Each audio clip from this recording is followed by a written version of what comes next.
एक प्रश्न और आपने, क्या ये अभी भी एक तरह से वर्क इन प्रोग्रेस है? जब आप लोगों को सेना में शामिल कराएंगे तो अगर कुछ इसमें आपको लगा ट्वीक करने की जरूरत है, क्या ये ट्वीकिंग चलती रहेगी बेनिफिट करने के लिए जवानों को? जैसे अगर कोई डिसेबल हो जाता है तो क्या एक मुश्त उसको पैसा देना उचित होगा, या आपकी दृष्टि में क्या ये भी एक प्रयास होना चाहिए कि देश की रिस्पॉन्सिबिलिटी है उनकी देखभाल, ये ट्वीकिंग की आवश्यकता हो सकती है?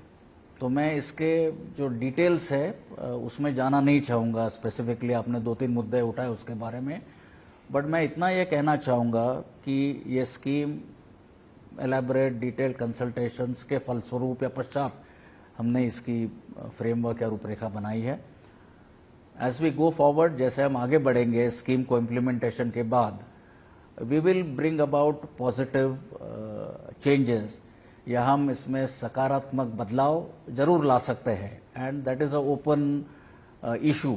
तो ये नहीं है कि ये स्कीम यहीं पर एक लकीर के तौर पर this is the final thing.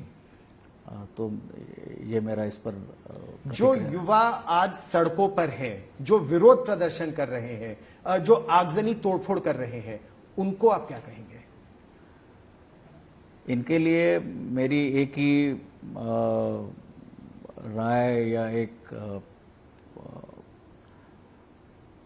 Appeal रहेगी कि इन सब चीज़ों को छोड़कर ये अपना, अभी हमने रिक्रूटमेंट का शेड्यूल और रैली का शेड्यूल अनाउंस किया है या घोषित किया है, इसकी अधिसूचना भी हमारे वेबसाइट पर है।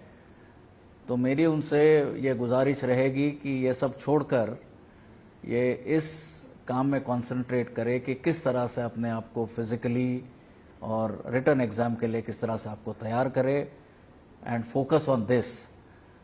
मैं ये भी बताना चाहूँगा कि जहाँ तक सेना का सवाल है, सेना में अनुशासन को हम बहुत महत्व देते हैं, और हम चाहते हैं कि जो युवा हमारे साथ आए वो अनुशासन, देश प्रेम, नेशनलिज्म, इन सब मुद्दों पर खरे उतरे।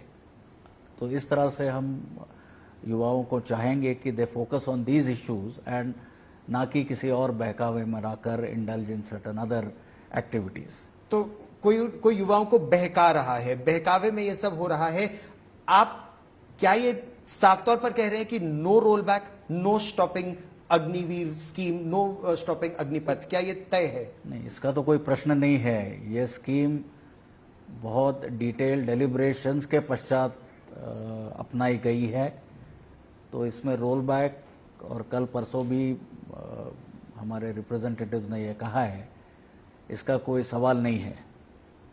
तो मैं चाहूँगा युवाओं को, या उनको आह्वान करूँगा कि अभी अपने रिक्रूटमेंट की तैयारी में व्यस्त हो जाए, उसमें ज़्यादा ध्यान दे, और ये जो एक सुनहरा मौका उनको मिला है अपने खुद उज्जवल भविष्य के लिए और देश सेवा के लिए, उसका पूरा फ़ायदा उठाएं।